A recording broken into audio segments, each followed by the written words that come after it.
Alamin wassalatu wassalamu ala asrafil mursalin sayyidina Muhammadin wa ala alihi wa sahbihi ajmain, amma ba'du. Allahumma salli ala sayyidina Muhammad wa ala ali sayyidina Muhammad. Ya, berjumpa kembali dengan kami di Yayasan Insan Cita Selapara yang pada malam hari ini akan melanjutkan tadarus pikiran dengan tema Islam Sasak, sebuah kajian sejarah dan kearifan lokal. Telah hadir bersama kita pada malam hari ini Bung Abdur Rasyad MPD. Beliau ini bisa katakan sudah sangat pakar kalau di bidang kesejarahan, karena mulai dari pendidikan S1 yang beliau tempuh, itu S1 pendidikan sejarah di IKIP Singaraja, kemudian pasca sarjana di Universitas Negeri Singaraja tentang sejarah juga Pak Rasyad ya. Ya, di Universitas Negeri Jakarta ya, tentang sejarah juga. Kemudian saat ini beliau sedang menyelesaikan disertasi S3-nya, doktornya di Universitas Pajajaran.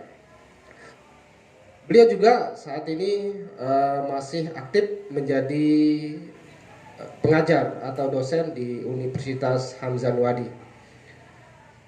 Ya, semoga Anda semua dalam keadaan sehat walafiat dan tetap menjalankan ibadah puasa sehingga tetap mengalir keberkahan selama kita beribadah di bulan suci Ramadan. Kita menyapa Bung Rasyad ya, ini sebenarnya ini cukup berat tema kita ini Pak Rasyad ya. Tetapi ini sangat penting untuk diangkat, terutama oleh generasi muda kita, supaya memahami akar sejarah berislamnya orang Sasak ini seperti apa. Bahkan kalau kita rujuk ke beberapa literatur, bahwa sesungguhnya orang Sasak ini sudah jauh, sangat jauh sekali sudah mengenal paham monoteisme. Jadi sebelum Islam masuk secara masif di daerah kita ini, bahwa bangsa Sasak sendiri sudah mengenal monoteisme sudah sangat lama, bahkan di abad 7 Masehi menurut literatur sejarah. Nah, untuk lebih jauh kita menggali tentang bagaimana Islam Sasak ini, sejarah perkembangannya masuk ke wilayah bumi Sasak sampai kemudian diterima oleh bangsa Sasak, kemudian menjadi pelabelan bahwa ketika dia Sasak maka sudah berarti dia beragama Islam. Nah, ketika dia tidak Islam maka tidak dianggap sebagai orang Sasak. Ini sampai muncul pernyataan-pernyataan seperti ini. Ya, untuk lebih jauh kita menggali tentang bagaimana Islam Sasak ini, kami persilahkan kepada Pak Abdur Rasyad untuk memberikan penjelasan kepada para peserta kita yang hadir secara langsung mengikuti tadarus pikiran ini di ballroom atau meeting room Insan Cita, Yayasan Insan Cita, maupun secara virtual melalui akun Facebook Yayasan Insan Cita, dan nanti akan di-share melalui akun YouTube Yayasan Insan Cita Selapara. Yang sudah barang tentu kita juga harapkan partisipasi dari para peserta, baik yang mengikuti secara langsung maupun yang secara virtual, untuk berinteraksi, memberikan komentar dengan menulis di kolom komentar atau bertanya secara langsung terkait tentang Islam Sasak, sebuah kajian historis dan kearifan lokal bangsa Sasak. Kepada Pak Abdur Rasyad kami persilakan. Terima kasih Pak Cueng. Assalamualaikum warahmatullahi wabarakatuh. Waalaikumsalam warahmatullahi wabarakatuh. Sebelum saya lanjutkan dengan apa yang menjadi tema kita pada kesempatan kali ini, saya ingin mengucapkan terima kasih kepada Bapak Sudirman As-Sugiani Esos, Bang Cuing saja Pak, atau Bang Cueng begitu. Ya. Panggilan akrab beliau. Jadi saya merasa terhormat diundang pada acara tadarus pikiran gitu yang digagas oleh Yayasan Insan Cita Selaparang. dan ini saya kira salah satu terobosan yang sangat baik, apalagi ini berkaitan dengan bulan Ramadan, dan mudah-mudahan ini menjadi salah satu rutinitas yang bisa terus dipertahankan. Yang kedua, saya ingin sampaikan bahwa klarifikasi lah sedikit. Kalau kita bicara tentang expert, ya saya kira saya juga belum expert benar kalau bicara tentang sejarah Islam Sasa, karena saya juga baru kalau kita bicara dalam tradisi keilmuan. S1 saya sebenarnya pendidikan sejarah, itu jadi tidak sejarah murni. S2 pendidikan sejarah, hanya saja memang sejak saya kemudian mengabdi, mengajar di Universitas Hamzah Wadi sejak tahun 2009 itu kok sepertinya saya lebih senang belajar tentang kajian-kajian sejarah secara umum. Termasuk kemudian ketika saya mengajar di kampus, saya lebih condong mengampu mata kuliah yang berhubungan dengan sejarah sosial, sejarah politik, metodologi sejarah dan sebagainya itu. Jadi saya agak jarang mengampu mata kuliah yang berkaitan dengan pembelajaran, evaluasi, media, pada sebagainya itu. Padahal sebenarnya itu merupakan basic saya waktu S1 dan S2. Nah, kebetulan saja kemudian saya coba ingin lebih mendalami tentang sejarah sosial. Nah, dalam konteks ini kebetulan saja tema ini berkaitan erat juga dengan disertasi yang sedang saya tulis berkaitan tentang tarekat. Kebetulan disertasi saya itu berkaitan dengan kontribusi tarekat dalam membangun multikulturalisme di Lombok pada masa Orde Baru sampai masa reformasi. Jadi kalau secara periode itu tahun 66 sampai 2000 lah saya angkat ini, tahun 1966 sampai 2000. Nah, jadi berkaitan dengan apa yang kita diskusikan, apa yang menjadi tema kita tentang Islam Sasa dan kearifan lokal itu. Jadi saya ingin mengawali dari salah satu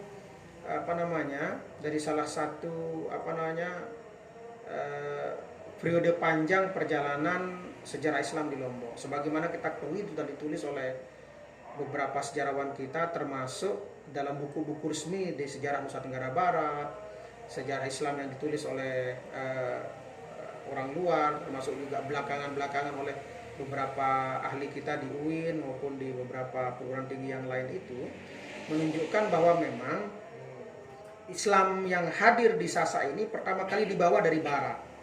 Artinya kalau kita bicara secara geografis itu memang cukup logis. Kenapa saya bilangkan logis? Ada salah satu dosen saya di Universitas Pendidikan Gaya Indonesia mengatakan bahwa kalau dia pernah membaca bahwa ada beberapa informasi bahwa Islam di Sasa ini dibawa pertama kali oleh orang Sulawesi melalui Sumbawa. Tapi ada yang mengatakan bahwa dibawa oleh Jawa, diwakili oleh Sunan Prapen gitu. Tapi beliau mengatakan begini, secara geografis itu paling cocok adalah orang Jawa yang membawa Islam ke Lombok. Kenapa demikian? Karena kalau kita bicara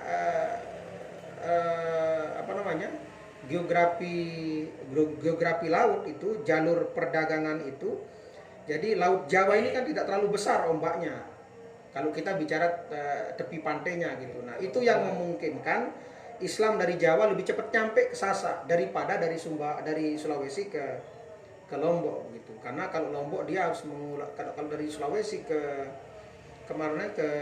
Lombok itu dia harus melintasi selat yang cukup luas begitu. Nah, itu salah satu asumsi. Saya kira itu bisa saja di dalam interpretasi sejarah itu pasti subjektif, tetapi bisa saja itu lebih logis karena ombaknya tidak terlalu tinggi kalau dari Laut Jawa sampai selatan sampai pantai utara Lombok ini.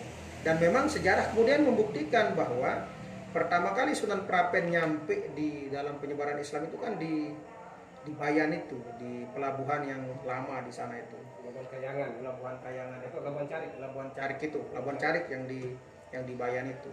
Ada juga kemudian yang mengatakan nanti di barat itu, tetapi secara umum yang kita ketahui dia pertama kali singgah di sana. Nah, karena itu proses penyebaran Islam ini sangat wajar kalau beberapa ahli menyimpulkan memang datang dari Jawa begitu.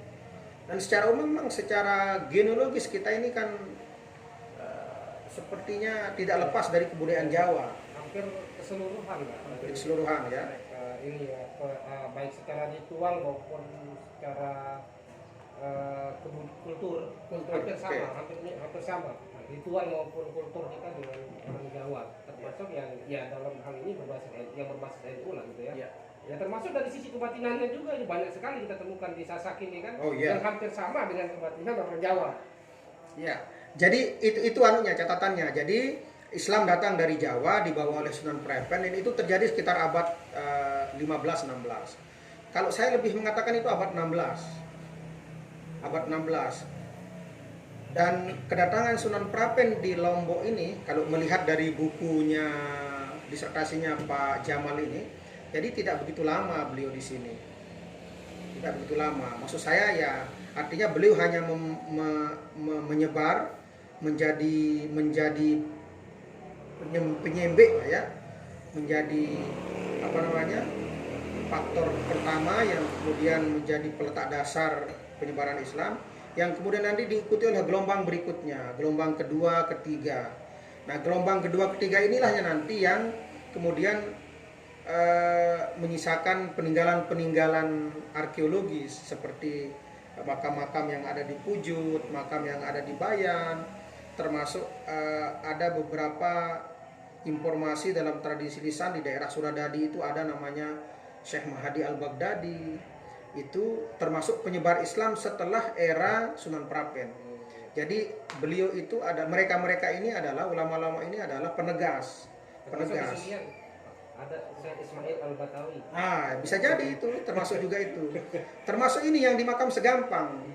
Dari beberapa catatan ketika saya menjadi volunteer, termasuk juga tim riset di Tuan Guru Umar Kelayu itu, disebutkan bahwa yang menemukan makam orang Arab yang dimakamkan di Segampang itu adalah Ali Batu.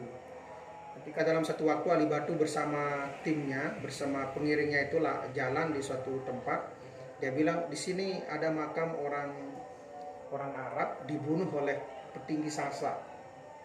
Menurut informasi yang pernah saya telusuri begitu.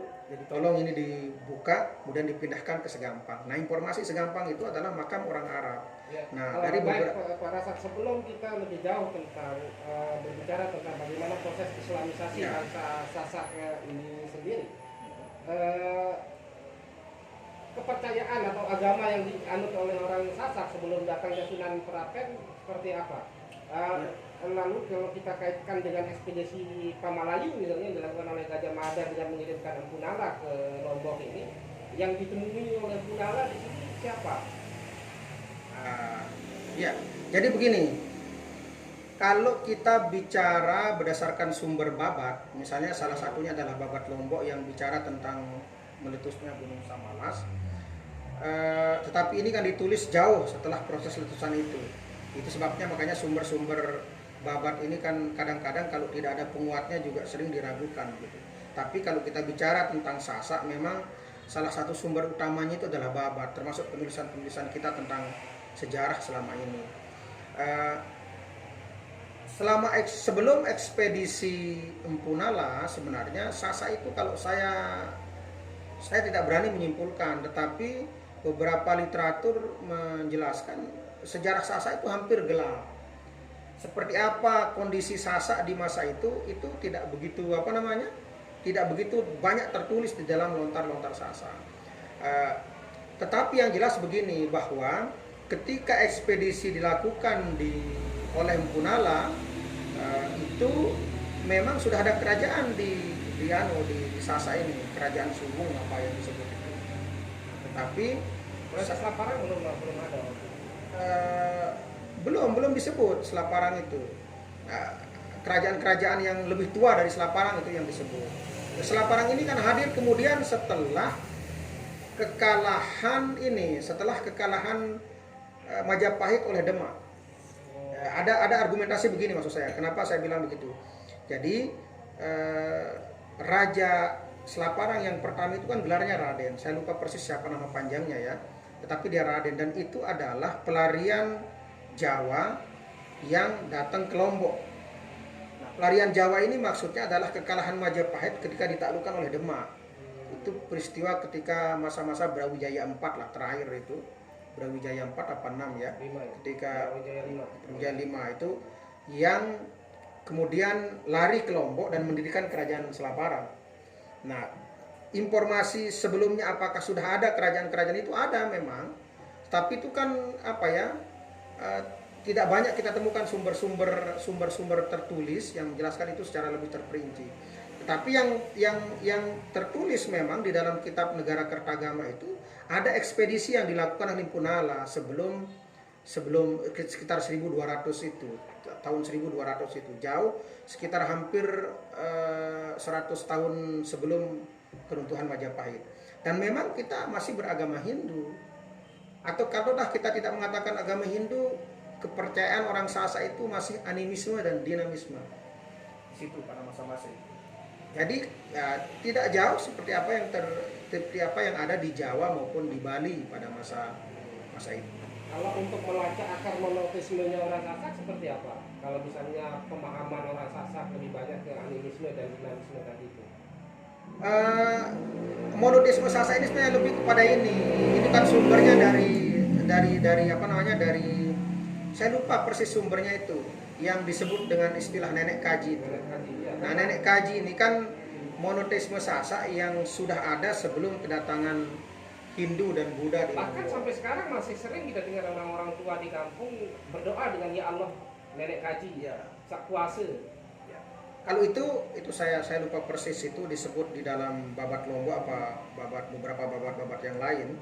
Tetapi yang jelas itu di dalam disertasinya, di dalam tesisnya Pak Habibuddin di kampus saya, di senior kami di Hamzan Wadi, itu disebutkan bahwa itu monoteisme Sasak yang sudah lama ada sebelum Islam datang. Nah, itu menunjukkan bahwa sebenarnya orang Sasak sudah mengenal konsep Tuhan di dalam kehidupan keagamaannya atau sosial keagamaannya gitu di dalam kehidupan sehari-hari. Makanya kalau kita pepetkan dengan kepercayaan masyarakat yang kita sebut sekarang ini sebagai istilah Watu Telu itu, dia menjadi benar. Karena Waktu Telu itu kan dianggap sebagai orang Sasak yang belum berislam secara kafah lah. Kalau menurut Prof. Jamal ini, kalau saya meminjam istilahnya Prof. Jamal.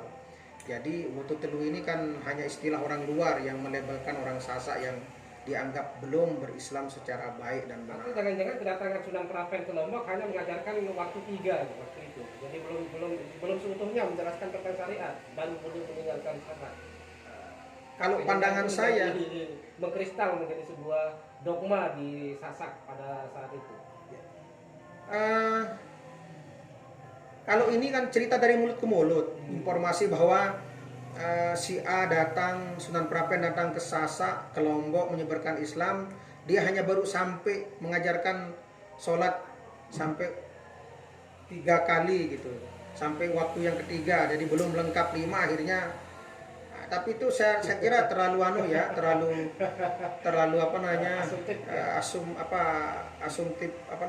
asumsinya terlalu dangkal ya. Bagi saya itu saya kira tidak argumentatif sekali. Karena itu yang paling penting untuk dipahami bahwa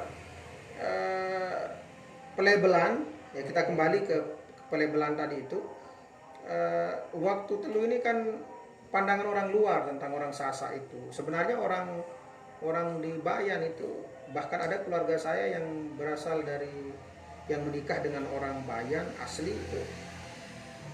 Dan beliau dulu itu ya saya tahu ya dia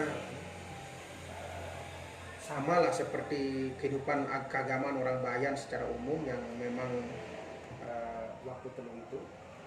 Tapi dia tidak pernah dikenal nama Waktu Telu. Justru kemarin dia pernah kenal itu. Dia lebih senang disebut Bode gitu. Seperti apa yang dijelaskan Bode, agama Bode gitu. Jadi itu bisa jadi adalah Itu agama Buddha atau apa itu? saya tidak mengatakan bahwa itu lahir dari agama Hindu Buddha, tetapi itu bisa jadi adalah percampuran dari animisme dan kehidupan dan agama Hindu Buddha di dalam kehidupan orang Sasak. Saya kira inilah kemudian nanti turunan dari monoteisme Sasak itu, gitu. Karena ternyata sebenarnya orang Buddha ini juga monoteisme dia sebenarnya. Hanya saja di dalam kehidupan muamalahnya itu dia dianggap hanya sholat, hanya menjalankan sholat atau tidak dia sholat tapi kan 3 kali gitu, dan ada waktu tertentu yang mirip-mirip seperti cara orang Hindu lah gitu. jangan-jangan dia hanya sholat pada saat hari Jumat, hari raya Idul Fitri dan hari raya Idul Adha, 3 kali dalam setahun. Nah, sehari itu dia 3 kali. Kalau bulan puasa misalnya mereka tidak puasa begitu kan. Dan saya punya keluarga sepupu ibu, bahkan dia mempraktikkan itu dalam kehidupan sehari-hari di daerah selatan ini gitu kan. Karena ternyata memang ada beberapa titik itu sampai sekarang masih kuat. Pelabelan itu memang waktu 3, tetapi kalau kita merujuk ke beberapa sumber-sumber itu sebenarnya itu tidak valid. Tidak valid maksud saya bahwa itu terminologi yang dibuat oleh orang luar terhadap orang Sasak. Yang celakanya itu kemudian diamini oleh orang Sasak sendiri begitu. Nah, karena itu sebenarnya perlu kita luruskan ini tentang istilah waktu telu ini, bahwa jangan sampai kemudian seolah-olah kita benturkan antara orang Sasak yang taat terhadap agama ini dengan orang yang kita katakanlah dia belum taat terhadap agamanya. Kenakalan beragama lah. Ya, kenakalan beragama begitu. Karena kalau kita mau jujur sebenarnya penghormatan terhadap apa yang dikategorikan sebagai cinta terhadap lingkungan, penghormatan terhadap alam itu juga mereka lakukan. Kan dalam SDGs itu kan yang dicanangkan oleh PBB hari ini kan mereka sudah lakukan sejak lama itu. Bagaimana betul-betul dia kehidupan keagamaan itu identik dengan alam gitu misalnya. Ya mungkin itu sebabnya kemudian di beberapa komunitas tertentu di Sasak ini menjadikan Rinjani sebagai sentral ritual tertinggi bagi mereka. Kan pasti kita temukan. Nah, ini kira-kira akar historisnya seperti apa kok muncul orang-orang yang masih memiliki pemahaman seperti itu. Bahkan dengan beribadah di Gunung Rinjani itu sama dengan kita pergi ke Mekah. Sampai ada kita temukan pikiran-pikiran semacam ini di orang Sasak. Ini terutama di kampung-kampung ini banyak sekali pikiran-pikiran semacam ini, Pak Rasa. Ya, saya kira itu banyak. Sampai hari ini juga masih kita sering temukan itu. Bahkan kalau Anda ingin naik ke dalam tingkatan tertentu dalam zikir itu Anda harus ke sana dan mandi di sana apa begitu. Dan itu temukan, dan itu didorong oleh organisasi massa tertentu di dalam kehidupan orang Sasak ini. Tapi saya kira saya tidak ingin anunya di situ, stressingnya di situ. Tapi saya ingin meletakkan bahwa Islam Sasak ini sebenarnya Islam yang hampir sama dengan Islam di Jawa. Dia sangat akomodatif terhadap kehidupan kebudayaan lama yang sudah berkembang lama di kehidupan masyarakat. Jadi tidak serta-merta kemudian dibuang begitu saja. Dan itu saya kira banyak kita lihat di dalam kehidupan keagamaan itu. Nah, karena itulah tadi ketika Bang Cueng menjelaskan bahwa kalau orang Sasak itu pasti Islam, jadi kalau dia tidak Islam berarti dia bukan orang Sasak. Ya itu saya kira justifikasi yang subjektif, tetapi dia berakar dari sejarah historis tentang orang Sasak. Sebagian besar mayoritas adalah ini ya, Muslim. Hampir semua mitos-mitos Sasak ini selalu berkaitan dengan Islam. Tentang kalau kita bicara kesenian rudat itu kan murni itu sebenarnya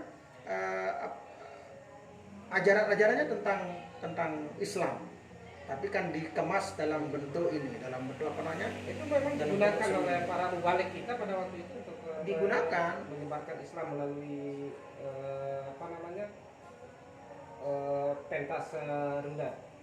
Kalau di Jawa seperti ketoprak gitu ya, rudat ini.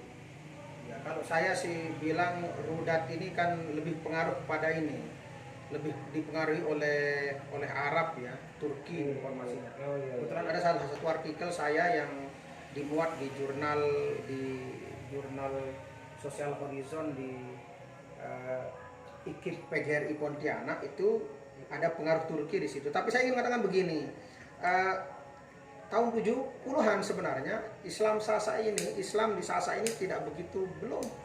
Kalau kita katakan sudah familiar ya belum sebenarnya, karena banyak titik-titik tentu yang dianggap masih belum kafah lah berislam. Nah, karena makanya kenapa Nahdlatul Watan dianggap gencar berdakwah di komunitas suatu telu, itu sebenarnya juga bagian dari tanggung jawab organisasi ini terhadap kehidupan keagamaan orang Sasak. Di samping memang kebijakan Orde Baru, kalau kita baca di beberapa tulisan Ibu Erni Pujanti, Pak Prof Jamal tentang bagaimana kebijakan Orde Baru terhadap kehidupan masyarakat, kehidupan keagamaan orang Indonesia di masa itu, memang dia ingin supaya jelas gitu loh. Aliran kepercayaan itu misalnya tidak diterima, dia harus jelas agamanya apa gitu. Sehingga dipaksakan KTP dan ABC gitu ya, nama ABC. Sehingga waktu itu memang ada anggapan orang-orang di saudara-saudara kita yang ada di KLU, di Bayan itu terpaksa akhirnya mengakui keislaman mereka. Gitu. Mereka sesungguhnya belum mengenal agama Islam. Belum, ya enggak mengenal sih sebenarnya. Sudah mengenal, tetapi kita anggap sebagai belum beragama secara sempurna lah, seperti itu. Bahkan sampai di dalam ritual pernikahan saja sampai harus diislamkan kembali. Orang Sasak ini kan harus diislamkan kembali ketika mereka harus akad nikah. Banyak sekali kita temukan di masa kecil itu, kita saksikan orang harus direndam dulu baru dia bisa nyadar. Nah, kalau ini kan sebenarnya itu aspek budaya sebenarnya. Kalau kita bicara itu, karena sebenarnya sejak abad 17 itu, ketika Bali mulai menguasai Sasak tahun 1730-an itu, sebenarnya Islam itu sudah matang di Sasak. Islam itu sudah sangat kuat. Bahkan saya curiga sebenarnya pelabelan waktu telu ini juga banyak bersinggungan dengan kepentingan, mohon maaf saja, kepentingan orang Bali terhadap orang Sasak. Karena bagaimanapun juga harus kita akui, Bali berkuasa di Lombok ini cukup lama. Kalau kita hitung secara periode itu 1730-an itu Ajek sudah Bali menguasai Lombok. Kemudian nanti diambil alih oleh Belanda 1894. Hanya satu abad. Ya, lebih, sekitar 2 abad, hampir 2 abad. Enggak, maksud saya kita dengan Belanda kurang 1 abad ya. Ya, kalau Belanda kemarin hanya beberapa sekitar tidak nyampe 60 tahun, tidak nyampe 1 abad, hanya sebentar. Tapi maksud saya begini, bahwa kalau kita bicara tentang Islam dan kearifan lokal ini di Sasak, memang agak gelap sejarah Islam Sasak ini setelah kita dikuasai oleh Bali. Kenapa saya katakan gelap? Karena memang kita harus akui, secara politik kita dikuasai oleh orang Bali. Nyata-nyatanya kerajaan-kerajaan yang sudah ada itu takluk dan tunduk kepada penguasa Bali di Mataram dan di Mataram itu yang turunan dari Karangasem itu, dan itu Ajeknya 1730. Walaupun ada juga anggapan bahwa sebenarnya Bali tidak datang menaklukkan Lombok, tapi dia datang seperti orang Amerika yang datang ke seperti orang Inggris yang datang ke Amerika Serikat mencari tanah baru gitu. Karena menurut informasi ketika awal-awal kedatangan Bali di Lombok itu, Lombok Barat itu hanya padang ilalang gitu. Jadi yang ramai itu Lombok Timur saja yang ramai. Pada abad 16 memang hanya Lombok Timur yang Sasak, Lombok Mirah, Sasak ID itu kan Lombok Timur dan Lombok Tengah sebagian gitu. Lombok Barat itu masih gelap gitu. Makanya Sunan Prapen kenapa kemudian berlabuh dicari itu kan memang di situ pelabuhan yang ramai dan Persiwon itu. Dan kita tahu juga kerajaan Islam yang besar kan Selaparang. Yang ramai memang di Selaparang, sudah ramai pada masa itu, pada abad-abad 16-17 itu. Tetapi secara umum kita ketahui bahwa kita pernah dikuasai oleh Bari, dan kebijakan-kebijakan itulah kemudian yang hampir menenggelamkan identitas Islam yang sudah lama berkembang sejak hampir 1 abad. Saya anggap lebih 1 abad karena begini, ada salah satu, tapi saya belum saya tulis ini dalam riset saya. Ketika saya nulis tentang Pengguru Marklayu, saya pernah ke Mataram dan bertemu dengan salah satu tokoh, tapi beliau sudah meninggal, Pak Ahmad Jede namanya di Mataram. Oh iya, Ahmad Jede. Ahmad Jede. Saya pernah ketemu sama Pak Saya Jede. sekitar 5 kali. Ya, 3 tahun yang lalu. Beliau meninggal 2018 kalau salah, sebelum Covid 2018. Iya, iya. Berarti bukan 3 tahun yang lalu, 5 tahun yang lalu lah. Saya sama Yazid ini. Oh iya, siap. Jadi menurut beliau di daerah Suradadi itu dulu ada namanya Kerajaan Purwa. Tapi beliau lebih senang menyebutnya Purwadadi, Kerajaan Purwadadi. Jadi Kerajaan Purwadadi ini dia tidak sebut kerajaan, sebenarnya lebih kepada kedatuan, karena yang familiar pada masa itu ada 2 sebenarnya, Pejanggi dan Selaparang. Itu yang lebih yang lebih medsos lah pada masa itu, yang dikenal oleh Banjarmasin, oleh Goa dan sebagainya itu. Sakra ini kan dianggap kedatuan karena lebih kecil. Tetapi begini, saya ingin spesifiknya begini.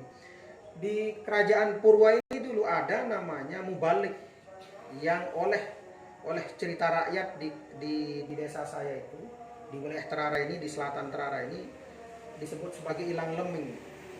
Saya tanya Pak Ahmad Jede, pernah dengar enggak Mami tentang Ilang Leming? Oh iya, saya pernah dengar.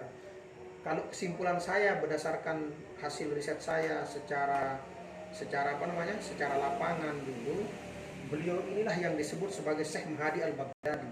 Jadi Syekh Mahdi Al-Baghdadi ini adalah penegak atau orang yang mempertegas, seorang ulama dari Baghdad yang mempertegas ajaran Islam di wilayah Kerajaan Purwa, yang dipercaya oleh Raja Purwa pada masa itu untuk menyebarkan agama Islam setelah periode kedatangan Sunan Prapen di Lombok. Makanya saya anggap beliau ini adalah periode kedua setelah Sunan Prapen.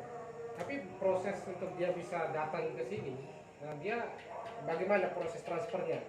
Nah, kalau itu memang agak susah kita lacak. Secara historis itu agak susah kita lacak, tetapi bukti-bukti arkeologis kita temukan itu. Misalnya begini, yang makam Luang Balo itu kan orang Arab. Kemudian yang di Bayan juga orang Arab, karena namanya sudah merepresentasikan sebagai orang Arab. Dan itu saya kira kita sudah tahu lah bahwa pedagang-pedagang Arab ini ada di mana-mana begitu. Bahkan dalam salah satu teori jalur penyebaran Islam di Indonesia juga kan diprakarsai oleh orang-orang Arab. Nah, tapi saya ingin tegaskan bahwa pandangan saya bahwa Islam Sasak ini sudah mapan dia setelah kedatangan Sunan Prapen. Jadi Prapen sebenarnya sebagai Islam ini sudah berkembang. Sudah berkembang hampir di seluruh wilayah Sasak gitu, karena kalau secara politik, kalau raja sudah Islam berarti yang lain juga pasti Islam gitu. Dan itu terjadi di Lombok, di masyarakat Sasak kita. Nah, karena itu ketika Bali menguasai Lombok, sesungguhnya jalinan silaturahmi antara kerajaan Gua dengan Selaparang itu sudah sangat kuat. Bahkan beliau menjelaskan dalam beberapa literatur yang dia dapatkan, ketika penaklukan itu terjadi itu kan dalam satu pesta itu dibunuh beberapa daeng-daeng petinggi-petinggi Selaparang yang sedang ada kedatangan tamu dari Goa itu. Tapi itu salah satu lah informasi yang bisa saya temukan di dalam kehidupan keislaman Sasak pada masa itu. Nah, kalau tadi Bung Rasad sendiri menjelaskan pengaruh Jawa juga sangat kental, tetapi tidak bisa dinafikan juga bahwa sumber langsung yang berasal dari Arab juga sangat kental. mendominasi di apa namanya cara beragamanya orang Sasak. Nah lalu kalau kita merujuk ke timur, karena kalau berbicara masalah masalah apa namanya sentral umat Islam pada saat itu, kalau di barat ada Demak, di timur ada kerajaan Goa. Ya, kalau ini Bagaimana memang pengaruhnya kerajaan Goa dari timur ini di Lombok? kalau dalam sejarah resmi kan memang dianggap Selaparang itu adalah bukan bawahan sebenarnya, tetapi semacam orbit dari kerajaan Goa gitu. Dia tidak ditaklukkan, tetapi bersahabat. Ya anggaplah dihormatilah kerajaan Goa oleh kerajaan Selaparang pada masa itu, sehingga hubungan itu terjalin sangat baik. Bahkan ada salah satu tim riset waktu kita meneliti Tuan Guru Markelaya itu pernah datang ke Banjarmasin. Ada beberapa orang-orang tua di Banjarmasin mengatakan bahwa Selaparang itu sangat fenomenal di Banjarmasin gitu. Hubungan-hubungan keagamaan pada masa itu yang sudah terbangun, apalagi dengan Goa. Kalau Goa memang sudah jelas karena sering sekali para petinggi kerajaan Goa datang ke Lombok. Bahkan beberapa petinggi Goa ketika awal-awal penaklukan Selaparang itu kan dibunuh juga oleh orang Bali gitu. Dalam satu pesta itu mereka dibunuh itu, sedang pesta gitu. Nah, itu beberapa sumber menyebutkan itu. Tetapi begini, saya menganggapnya itu belakangan. Proses pengaruh kerajaan Goa terhadap Islam di Lombok ini belakangan. Karena kalau kita mau jujur itu kedatangan Islam di Goa pun hampir sama sebenarnya dengan kedatangan Islam di Lombok. Tapi dia lebih dulu lah, dia lebih dulu. Karena memang langsung Perdagangannya ya. langsung sistem perdagangannya yang sangat kuat. Di samping memang Bima termasuk nanti Sumbawa kan secara historis mereka tidak pernah ditaklukkan oleh kerajaan lain, atau saya sebutlah tidak pernah ditaklukkan oleh Majapahit. Hindu Bali lah secara umum. Nah karena itu proses penyebaran Islam itu agak jelas dia. Kita baca di dalam sejarah Bima, sejarah Sumbawa itu kan jelas siapa rajanya, siapa yang berkuasa sampai tahun berapa itu kan jelas. Nah kalau Sasak ini agak hilang. Bahkan beberapa informasi menjelaskan setelah Selaparang takluk, Pejanggi takluk, yang menjadi raja di kerajaan Selaparang itu adalah orang Bali. Orang Bali. Bahkan ada yang menyebut juga mereka bermakam di Selaparang itu, tapi ini ini asumsi saja. Saya belum begitu banyak membaca tentang literatur itu. Tetapi Pak Ahmad Jadi pernah mengatakan begini, beberapa setelah kerajaan Karangasem menguasai Selaparang secara total, raja kemudian diangkat dari orang Bali gitu. Dan itu yang kemudian berkuasa di Selaparang. Bahkan sampai beliau mengatakan jangan terlalu percaya kalau Anda diceritakan tentang sejarah Selaparang oleh orang Selaparang, karena orang Selaparang itu bukan orang asli Selaparang. Dia orang Lombok Barat yang ditempatkan orang Bali di Selaparang gitu. Menurut beliau gitu. Karena orang asli Selaparang yang dulu ditaklukkan itu dibunuh. Berapa kali dibakar bahkan menurut informasi beliau makam Selaparang itu. Tapi yang kita sangat banggakan pengaruhnya Hindu Bali masuk ke Lombok, tetapi itu tidak mampu menghilangkan agama orang Sasak pada saat itu. Begitu kental, berarti sangat kuat ya. Sudah begitu kuat kepercayaan orang Sasak terhadap Islam ini. Menurut Pak Kasat sendiri. Oh ya, kalau ini mungkin saya sedikit subjektif memberikan telaah ya. Saya berangkat dari wacana begini, bahwa Islam yang berkembang di Sasak ini adalah Islam yang bercorak sufisme. Nah, Islam yang bercorak sufisme itu secara itikat, secara kebatinan itu kan sangat kuat gitu. Nah, dan itu terus menjadi bagian yang tidak terpisahkan dari Islamisasi yang ada di Sasak itu. Termasuk kenapa kemudian Sasak akomodatif terhadap budaya lokal karena corak sufisme itu. Karena kalau kita bicara tentang ajaran sufisme ini kan tidak terlalu frontal terhadap budaya-budaya lokal. Dia akomodatif. Bahkan tarekat Naksabandiyah itu kan Syekh Abdul Qadir Jalani dalam salah satu wawancara saya dengan seorang tuan guru pernah mengatakan beliau salah satu ulama yang memberikan justifikasi bahwa Islam itu harus bisa menerima beberapa hal yang yang kira-kira tidak merusak citra Islam di dalam kehidupan masyarakat di masa itu. Dan itu yang terjadi di Sasak ini. Makanya kemudian oleh beberapa orang luar, peneliti-peneliti luar, Sederot, nanti beberapa yang lain tahun-tahun 70-an itu meneliti bahwa waktu Telu itu kemudian dianggap sebagai orang yang akomodasi antara Islam sufisme terhadap kehidupan budaya orang Sasak itu. Tetapi saya ingin sampaikan bahwa kenapa kemudian pengaruh Bali tidak kuat di dalam Sasak itu memang beragaman orang Sasak. Ya karena saya kira karena itu ya, karena Islam yang berkembang di sini adalah Islam dengan corak sufisme. Dan sementara bahkan sufisme itu menjadi salah satu ideologi yang dipakai untuk melawan orang Bali pada abad 18, 19.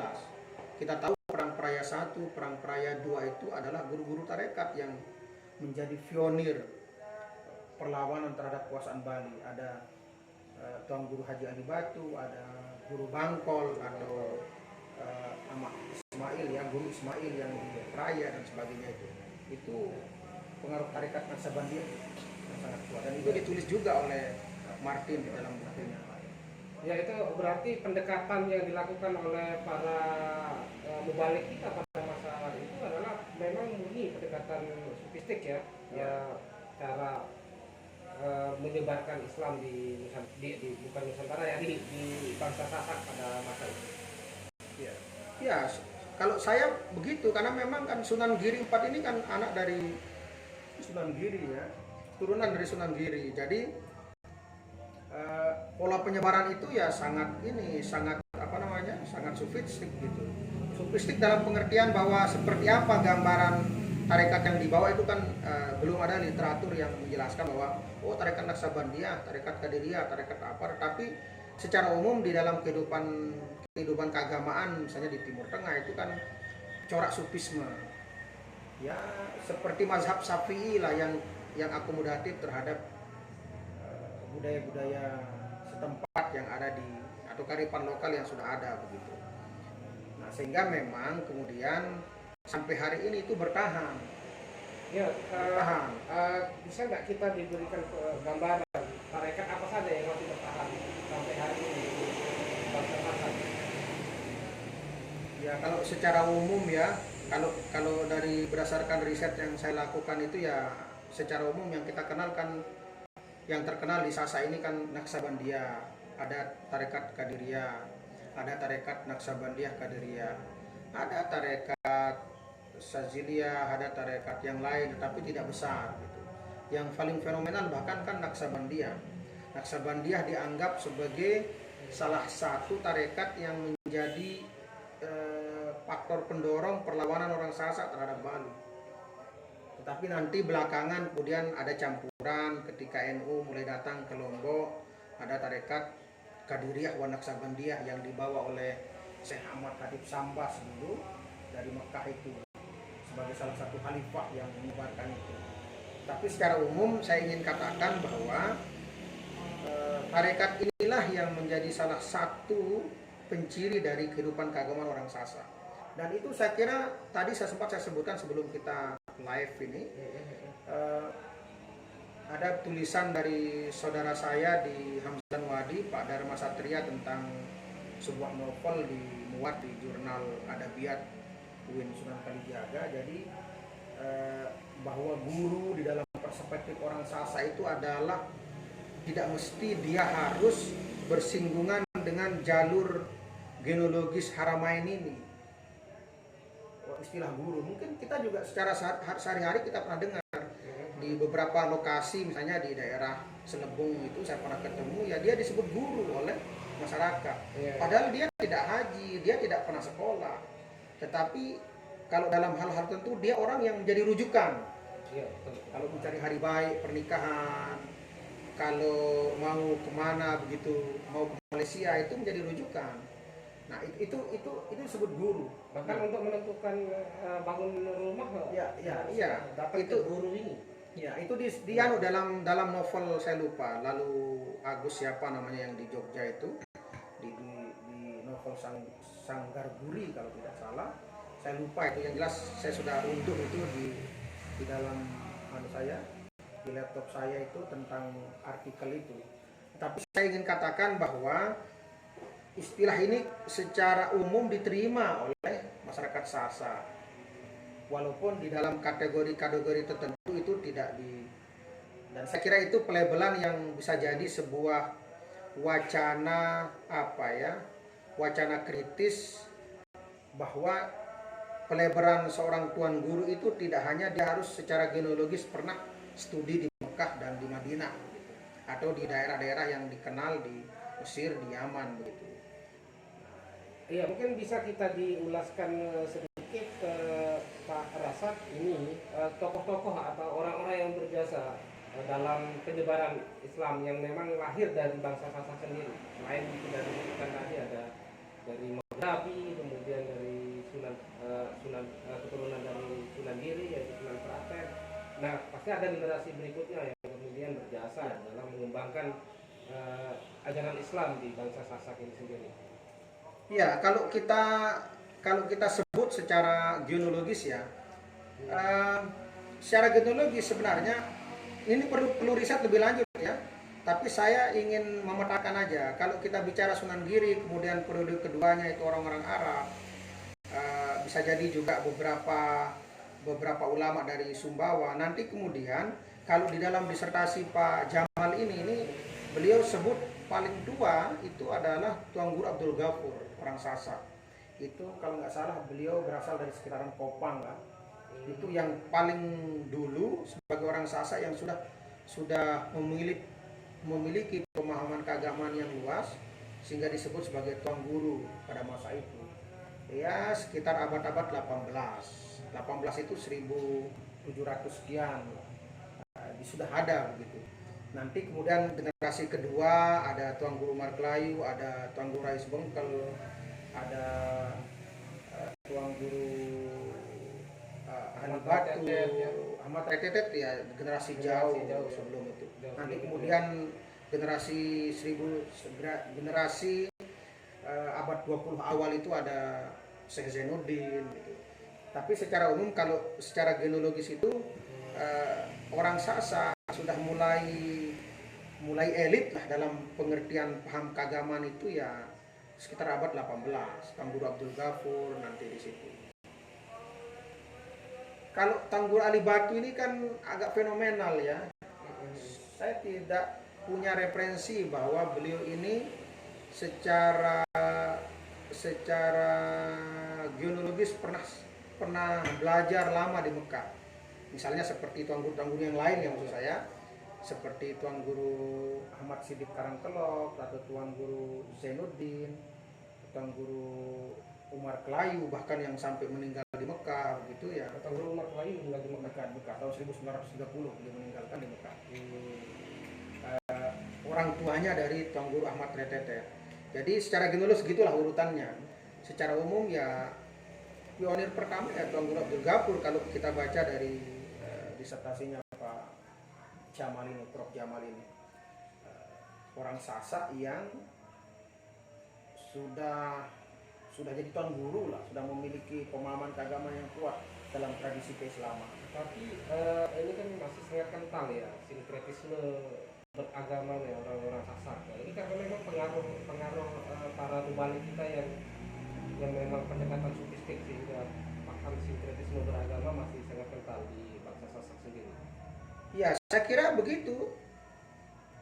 Saya misalnya yang dibesarkan dalam tradisi Nahdlatul Watan, eh, beberapa tarekat hizib ketika kita riadah itu kan biasa kita pakai menyan, bakar menyan. Itu kan menyan ini kan ya secara kultural itu kan simbol kehidupan keagamaan orang Hindu Buddha pada masa-masa jauh, pada masa-masa Islam datang.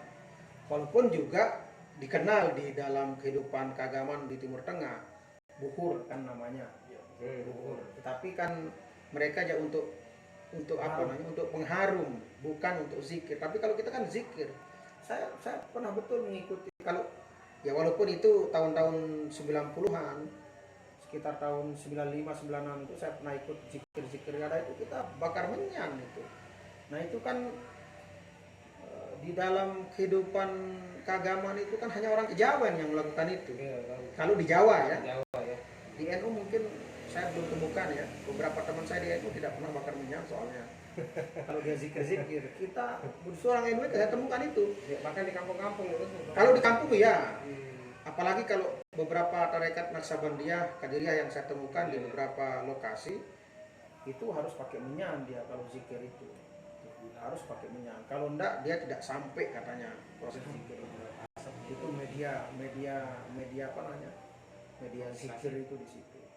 Nah, saya kira memang pengaruh dari dakwah itu yaitu yang terjadi. Ya, karena masih sangat kental ya pengaruh sufi pada masa itu. Ya mungkin tidak sama lah dengan di Jawa ya, pendekatan yang digunakan oleh para wali songo juga yang dilakukan oleh pendahulu kita di bangsa Sasak ini di dalam memperkenalkan ajaran Islam di bangsa Sasak sendiri.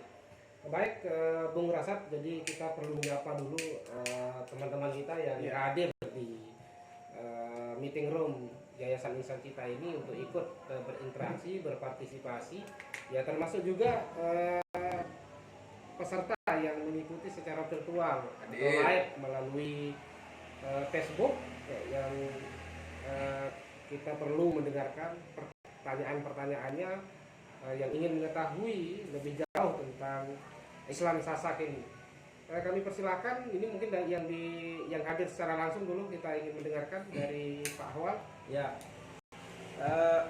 saya satu aja karena tema kita pada malam hari ini kan terkait dengan Islam Sasak ya, sejarah dan kebudayaan warga kita di Sasak ini.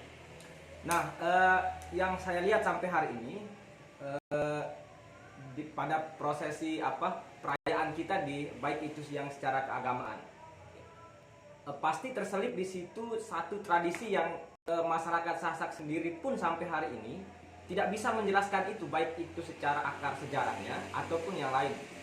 Nah, jadi pertanyaan saya, bagaimana sesungguhnya proses mengakarnya adat istiadat ini di masyarakat Lombok? Misalnya kalau akikah misalnya kan, saya pernah temukan dia harus menggunakan rebong itu loh, pinang. Jadi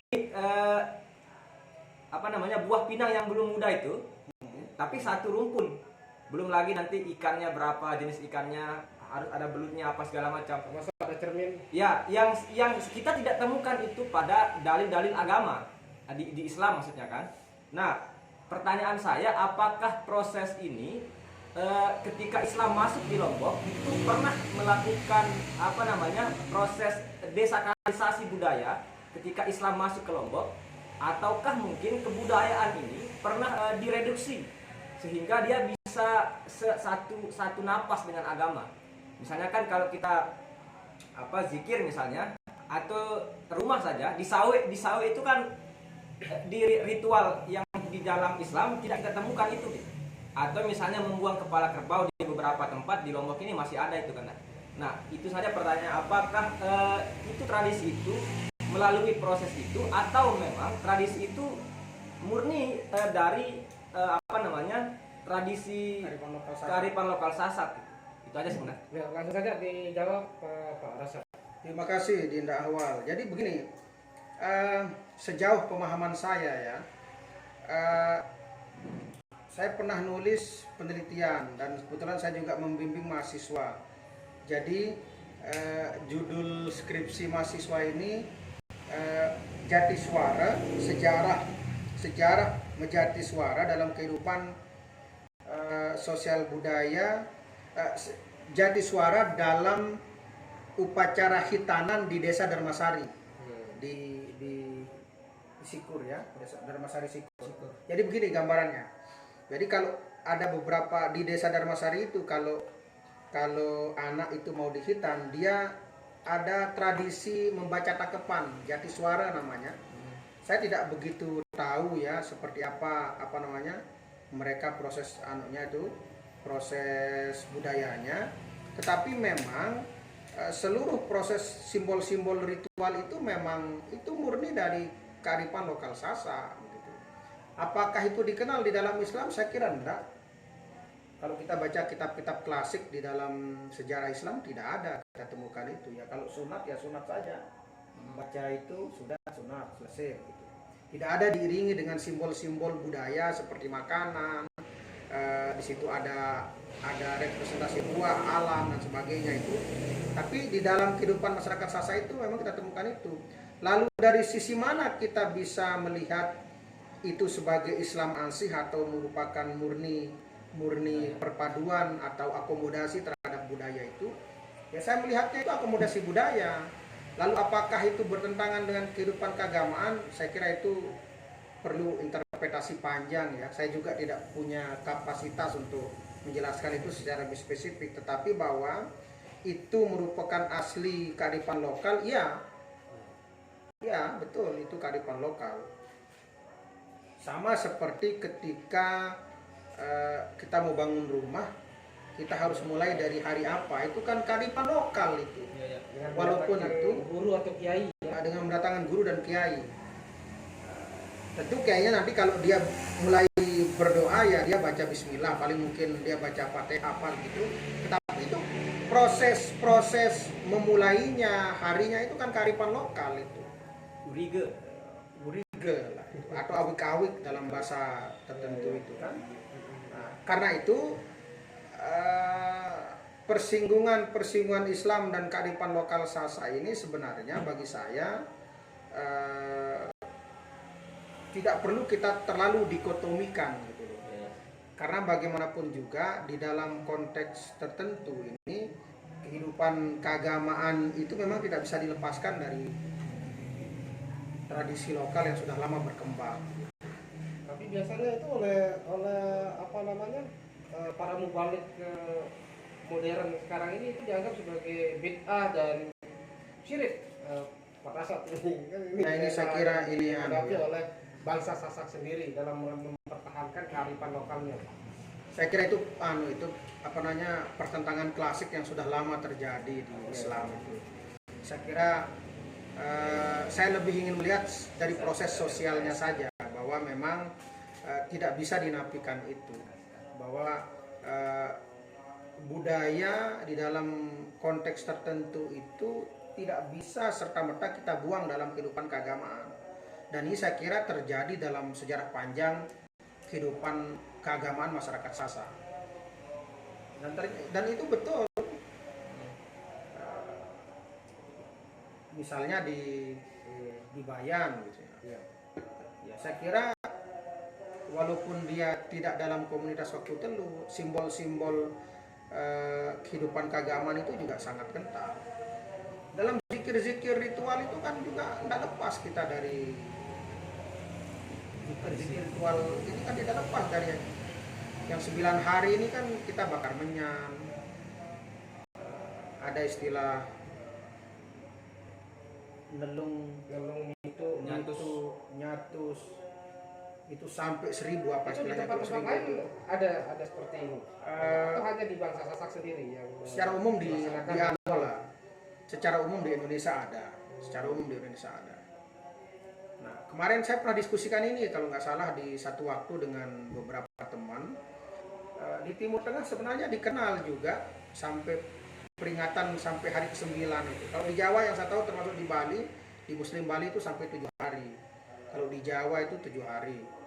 Kalau di lokasi mertua saya itu 7 hari. Kalau orang NU ya. Kalau di Bali itu 7 hari. Di Lombok yang 9 hari. Kenapa 9 hari itu memang saya belum ketemu. Kenapa kok nambah 2 hari? Dan itu sampai hampir wajib kita lakukan, wajib hukumnya wajib gitu ya kalau di masyarakat Sasak melakukan proses ritual itu, karena kalau tidak melakukan hal semacam itu, rutinitas seperti itu sampai 9 hari dianggap kita, kalau misalnya orang tua meninggal itu berarti dianggap ini ya, membangkang. Elit keagamaan Sasak pun mengiyakan dan memang mendorong itu, termasuk juga nyembelih itu. Hanya saja memang begini, saya dapat dalam satu waktu saya ada diskusi dengan teman lah di sebuah tempat yang saya tidak sebut karena agak sedikit sensitif, supaya tidak menimbulkan kontroversi untuk saya. Jadi ada asumsi bahwa sebenarnya nyembelih sapi atau nyembelih apa saja gitu ketika seseorang meninggal itu dilakukan sebenarnya ketika baru meninggal. Tujuannya untuk menghormati keluarga yang datang dari jauh gitu kan, mereka datang jauh itu capek mereka harus dijamu ya, nyembelihlah sapi karena waktu itu orang Sasak secara umum kan pasti punya sapi, nyembelihlah sapi untuk menjamu masyarakat itu. Tapi entah kemudian pada periode panjang sejarah keagamaan Sasak ini kemudian tiba-tiba berubah, kok di hari ke-9 dia disembelih gitu, Bukan di hari meninggalnya. bukan di hari meninggalnya, padahal maksudnya sebenarnya itu di hari meninggalnya, karena tujuannya untuk mengakomodasi keluarga yang datang jauh itu supaya bisa makan, tidak kelaparan lah, kira-kira kurang lebihnya begitu. Karena kan kalau zaman dulu kan jauh mereka datang dan itu jalan kaki, bisa jadi dari Lombok Utara, dari Lombok Barat gitu. Nah, tetapi lambat laun, kalau beberapa interpretasi teman itu lambat laun kemudian karena alasan-alasan tertentu, enggak usahlah kita sembelih sekarang, nanti hari ke-9 aja kita sembelih. Kemudian itu membentuk budaya dan kebiasaan.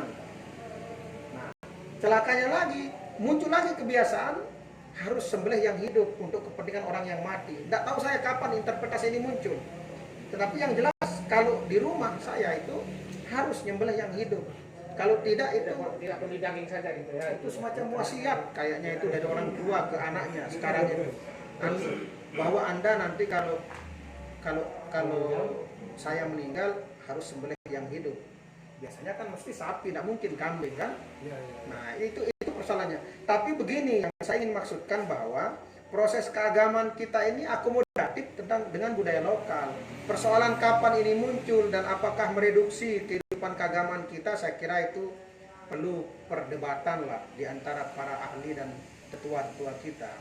Tapi yang saya ingin singgung bahwa ini kenyataan sosial historis yang memang sudah lama berkembang dalam kehidupan masyarakat Sasak.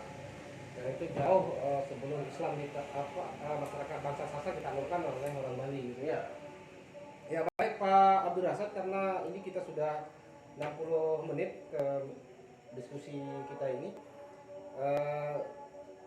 Kearifan sebagai apa namanya, statement akhir dari Bung Rasad. Nah, kearifan lokal yang masih menjadi budaya dan tradisi bangsa Sasak sampai kemudian Islam berkembang seperti saat sekarang ini, yang masih tertinggal seperti apa saja yang mungkin kita bisa diulaskan di publik sebelum kita tutup acara ini? Saya mungkin tidak terlalu bisa mengidentifikasi secara spesifik, tapi begini, kalau kita bicara tentang kearifan lokal yang masih live di dalam kehidupan keagamaan orang Sasak, itu bisa kita identifikasi apa yang sering ada di Pringgasela dan di Songa. Bagi saya selama ini kalau kita bicara kultur kehidupan keagamaan atau katakanlah kultur budaya yang masih kuat dipegang teguh, itu hanya di dua tempat ini, di Pringgasela dan di apa namanya? Yang kultur Di seperti Songa. apa itu? Ya seperti kalau mau sunatan harus pakai jangger gitu ya. pakai jangger, ada di sengge apa segala macam, oleh jaran apa itu kan. Saya kira kalau kita bicara apakah itu bertentangan dengan Islam, masa bertentangan. kalau kita mau bicara apakah benar, walaupun dulu ketika saya nyantri ada interpretasi dari tuan guru tertentu bahwa itu haram karena itu seperti mempersonifikasikan apa namanya, jaran itu benda-benda yang apa namanya, ya yang dihormati apa segala macam gitu, harus dibubus, nanti kalau tidak diketemu itu kan ada, itu kita temukan. Tetapi saya menganggap itu memang penciri di dalam kehidupan masyarakat kita dan itu live sampai hari ini. Ya, termasuk tradisi bungkus ini. Ini yang untuk disinggung Ya. tadi Pak Rasad ini. Tradisi bungkus ini sejak kapan sih ada di bangsa Sasak ini? Atau memang peninggalan orang tua kita dulu? Kalau saya sih tidak tahu persis kapan mulainya, tapi ada disertasi Pak Padli namanya, dulu pernah jadi dosen sosiologi di Universitas Hamzah Wadi. Dia S3 ke Austria, saya lupa nama universitasnya, di Austria, di Eropa itu. Jadi beliau meneliti tentang antropologi kesehatan, disertasinya tentang pengobatan tradisional yang ada di Sasak dan Sumbawa. Di situ saya pernah diskusi dalam satu waktu, dia pernah ke kampus kami di Universitas Hamzah Wadi. Memang tidak jelas kapan itu lahir, tapi saya kira itu kebudayaan tua. Itu sudah ada sejak zaman apa namanya? Zaman ini. Bukan bubusnya ya, simbol-simbol pengobatan itu maksud saya. Sudah ada sejak Menggunakan beras kencur ya. zaman ini nomaden dalam masyarakat apa namanya? Masyarakat apa dalam kehidupan manusia. Jadi kalau simbol bubus ini saya kira mungkin khas pada orang Sasak ya.